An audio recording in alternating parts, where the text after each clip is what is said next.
Channel subscribe करा, smart बना, नोटिफिकेशनसाठी bell आयकॉनवर क्लिक करा.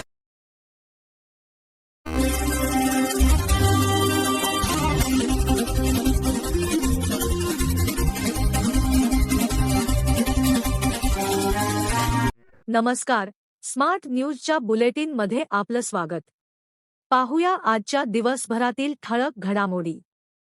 अमेरिकेने उडवला इराणमधील महत्त्वाचा पूल. उत्तर इराणच्या गोलेस्तान प्रांतात अमेरिकेने केलेल्या एका मोठ्या क्रूझ क्षेपणास्त्र हल्ल्यात अक्तेके खान रेल्वे पुलाचे मोठे नुकसान झाले आहे. यामुळे अमेरिकेच्या हवाई मोहिमेचे लक्ष दक्षिणेकडील पारंपरिक लष्करी तळांवरून युरेशियातील महत्त्वाच्या भूआधारित पायाभूत सुविधांकडे वळले आहे. या महत्त्वाच्या पायाभूत सुविधांवरील हल्ल्यामुळे इराण, मध्य आशिया, रशिया आणि चीन या तीन जागतिक महासत्तांना जोडणारी एक प्रमुख त्रिपक्षीय पुरवठा साखळी खंडित झाली आहे. हा पूल इराणच्या तुर्कमेनिस्तान आणि व्यापक मध्य आशियाई नेटवर्कसोबतच्या उत्तर रेल्वे जोडणीचा एक भाग आहे, ज्यामुळे तो लष्करी रसद, नागरी व्यापार, निबंध असूनही कामकाज करण्याची क्षमता आणि एक पर्यायी वाहतूक मार्ग म्हणून अत्यंत महत्त्वाचा ठरतो. इराण आधीच आपल्या दक्षिणेकडील बंदरे, ऊर्जा पायाभूत सुविधा आणि आखाताकडे जाणाऱ्या व्यापारी मार्गांवर दबावाचा सामना करत आहे. बेळगावच्या विकासाला राज्य सरकारकडून ब्रेक लागल्याचा आमदार अभय पाटलांचा आरोप. बेळगावच्या विकासाला राज्य सरकारने पूर्णपणे खीळ घातली असून गेल्या 3 वर्षात एकही रुपयाचा निधी दिलेला नाही, असा आरोप आमदार अभय पाटील यांनी केला आहे. बेळगाव शहराच्या प्रगतीबाबत आयोजित पत्रकार परिषदेत आमदार अभय पाटील म्हणाले की 2008 मध्ये येडियुरप्पा मुख्यमंत्री असतानापासून ते सिद्धरामय्या यांच्या मागील सरकारपर्यंत बेळगावच्या विकासासाठी दरवर्षी 100 कोटी रुपयांचा विशेष निधी दिला जात होता. मात्र सध्याचे सरकार सत्तेत आल्यापासून 3 वर्षे होत आली तरी एक नवा पैसाही मिळालेला नाही. केवळ बेंगळुरूमध्ये बसून टेंडर प्रक्रिया राबवली जात असून स्थानिक पातळीवर प्रत्यक्षात कोणतेही काम सुरू झालेले नाही. संपूर्ण सरकार दिवाळखोरीत निघाले असून राज्यातील मंत्री आणि आमदार केवळ सत्ता व खातेवाटपासाठी दिल्ली वाऱ्या करत आहेत. आगामी पावसाळी अधिवेशनात सरकारच्या या अपयशाविरोधात विधानसभेत तीव्र लढा उभारला जाईल, असा इशारा आमदार अभय पाटील यांनी दिला.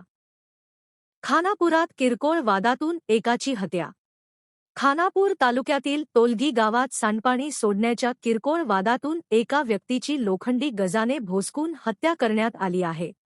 या प्रकरणी पोलिसांनी आरोपीला ताब्यात घेतले असून गुन्हा दाखल केला आहे. अमीर मक्तूम हुसेन पाशगापूर आणि शेजारी राहणारा अशोक रामप्पा उगरकोड यांच्यात पाण्याचा निचरा करण्यावरून बाचाबाची झाली.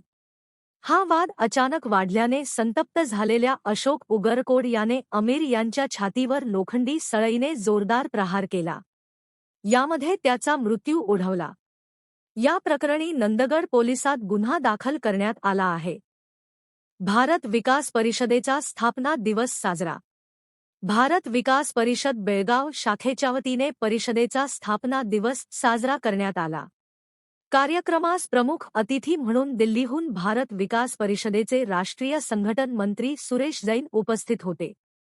सन्माननीय अतिथी म्हणून ज्येष्ठ चार्टर अकाउंटंट आर.एन. हरगुडे आणि डॉक्टर रमाकांत नायक उपस्थित होते. अक्षता मोरे यांनी वंदे मातरमचे गायन केले. भारत विकास परिषदेचे अध्यक्ष विनायक मोरे यांनी स्वागत व प्रास्ताविक भाषण केले.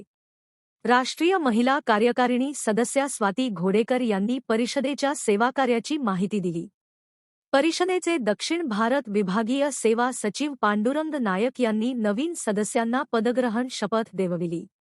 या विशेष प्रसंगी भारत विकास परिषदेतर्फे आत्मनिर्भरतेसाठी एका गरजू महिलेला शिलाई मशीन तसेच शालेय शुल्क भरण्यासाठी गरीब व होतकरू विद्यार्थ्यांना आर्थिक मदत करण्यात आली. अरुणा नाईक यांनी कार्यक्रमाचे नेटके सूत्रसंचालन केले. प्रतिभा हल्लेपनवर यांनी आभार प्रदर्शन केले. पही वाईब्सतर्फे बेनकनहळ्ळीत रोप लागवड. पही वाइब्स फाउंडेशनतर्फे बेनकनहळ्ळीतील सरकारी मराठी उच्च प्राथमिक शाळेच्या आवारात रविवारी रोप लागवड करण्यात आली. नवीन रोपे लावून हा परिसर पुन्हा हिरवागार करण्याचा संकल्प करण्यात आला. या उपक्रमासाठी युनिव्हर्सल नॉलेज ट्रस्टतर्फे मोफत रोपे उपलब्ध करून देण्यात आली होती. फाउंडेशनच्या सदस्यांनी उत्साहाने या मोहिमेत श्रमदान केले. संस्थापक संचालिका रक्षा यांनी आपले विचार व्यक्त केले. यावेळी विजय कानेरी, शिवानंद हिरेमठ, एचो कुमारस्वामी, किरण नरगुंदकर, महांतेश हिरेमठ आदी उपस्थित होते. राकस्कोप साठी तिलारीचे अतिरिक्त पाणी देण्याची मागणी. बेळगाव शहरातील पाणीटंचाईचा प्रश्न कायमस्वरूपी सोडविण्यासाठी तिलारी धरणातील अतिरिक्त पाणी राकस्कोप जलाशयात वळविण्याच्या मागणीसाठी माजी नगरसेवकांनी प्रयत्न सुरू केले आहेत. माजी नगरसेवक संघटनेच्या शिष्टमंडळाने चंदगड मतदारसंघाचे आमदार शिवाजीराव पाटील यांची भेट घेऊन निवेदन सादर केले. निवेदनात म्हटले आहे की कर्नाटक आणि महाराष्ट्राच्या सीमाभागातील, विशेषतः बेळगाव शहरातील वाढती पाणीटंचाई दूर करण्यासाठी तिलारी धरणातील अतिरिक्त पाणी मार्कंडेय नदीमार्गे राकस्कोप जलाशयात वळविण्याचा प्रस्ताव अत्यंत महत्त्वाचा आहे.